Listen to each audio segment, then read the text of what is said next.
വെറും ഒരു കടലിടുക്കിലൂടെ കടന്നുപോകാൻ ഒരു കപ്പൽ മുടക്കേണ്ടത് ഏകദേശം 18.76 കോടി രൂപ.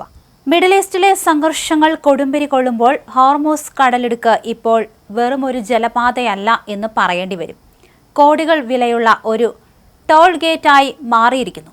2026 മാർച്ച് 23 കണക്കുകൾ പ്രകാരം ഇറാനാണ് ഈ ഞെട്ടിക്കുന്ന ട്രാൻസിറ്റ് ഫീസ് ഏർപ്പെടുത്തിയിരിക്കുന്നത്. ലണ്ടൻ ആസ്ഥാനമായുള്ള വാർത്താ ഏജൻസിയായ ഇറാൻ ഇന്റർനാഷണലാണ് ഈ വാർത്ത റിപ്പോർട്ട് ചെയ്തിരിക്കുന്നത്. ലോകത്തിലെ എണ്ണയുടെയും പ്രകൃതിവാതകത്തിന്റെയും ഏകദേശം 20% കടന്നുപോകുന്ന ലോക സമ്പദ് വ്യവസ്ഥയുടെ ഹൃദയമിടിപ്പ് എന്ന് പറയാവുന്ന ഈ കടലിടുക്കിൽ ഇറാൻ ഇത്തരമൊരു വിലപേശൽ നടത്തുമ്പോൾ ലോകരാജ്യങ്ങൾ ശ്വാസമടക്കി പിടിച്ച് നോക്കുകയാണ്. എന്തിനാണ് ഈ തീവില എന്ന് ചോദിച്ചാൽ ഇറാൻ പാർലമെന്റിന്റെ ദേശീയ സുരക്ഷാ കമ്മിറ്റി അംഗം അലാവുദ്ദീൻ ബൊറുജർഡിക്ക് കൃത്യമായ മറുപടിയുണ്ട്.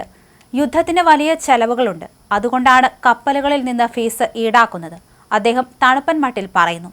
ഹോർമൂസ് കടലിടുക്കിലുള്ള തങ്ങളുടെ നിയന്ത്രണം സാമ്പത്തിക നേട്ടമാക്കുന്നതിനൊപ്പം തന്ത്രപ്രധാനമായ ഈ ജലപാതയിൽ ഇറാന്റെ ശക്തിയും അധികാരവും ലോകത്തിന് കാട്ടിക്കൊടുക്കാനുള്ള അവസരം കൂടിയായിട്ടാണ് ഇവർ ഇതിനെ കാണുന്നത്. ഇറാൻ തങ്ങളുടെ കരുത്ത് വെളിപ്പെടുത്തുകയാണ് ഓരോ നിമിഷവും.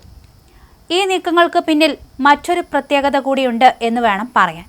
ഹോർമൂസ് കടലിടുക്ക് 48 മണിക്കൂറിനുള്ളിൽ തുറന്നില്ലെങ്കിൽ ഇറാന്റെ ഊർജ്ജ നിലയങ്ങളിൽ ആക്രമണം നടത്തുമെന്ന് പ്രസിഡന്റ് ഡൊണാൾഡ് ട്രംപ് ഭീഷണി മുഴക്കിയിരുന്നു. ഈ ഭീഷണിയുടെ ചൂടാറും മുൻപെയാണ് ബൊറുജർഡിയുടെ ഈ ഷോക്കടിപ്പിക്കുന്ന പ്രസ്താവനയും പുറത്തുവന്നത്. എന്നാൽ ഇറാൻ പ്രസിഡന്റ് മസൂദ് പെഷൻസ്കിയാൻ ഈ വിഷയത്തിൽ ഒരു ഡിപ്ലോമാറ്റിക് മാസ്റ്റർ സ്ട്രോക്ക് നടത്തി. ഹോർമൂസ് ഇറാന്റെ ശത്രുക്കൾക്കൊഴികെ എല്ലാവർക്കുമായി തുറന്നിരിക്കുകയാണ് അദ്ദേഹം പ്രഖ്യാപിച്ചു. തങ്ങളുടെ ഭൂമി നശിപ്പിക്കുന്നവർക്ക് വേണ്ടി ഹോർമൂസ് തുറന്നു നൽകില്ല. ശത്രുപക്ഷത്തില്ലാത്തവർക്കെല്ലാം ഹോർമൂസിലൂടെ പോവാം.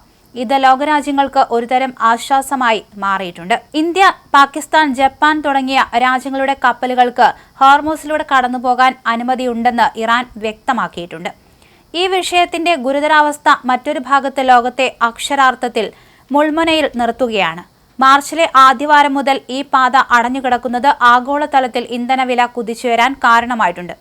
ഒരു വശത്ത് കോടികളുടെ ട്രാൻസിറ്റ് ഫീസ്, മറുവശത്ത് ഇന്ധനവില കയറ്റം.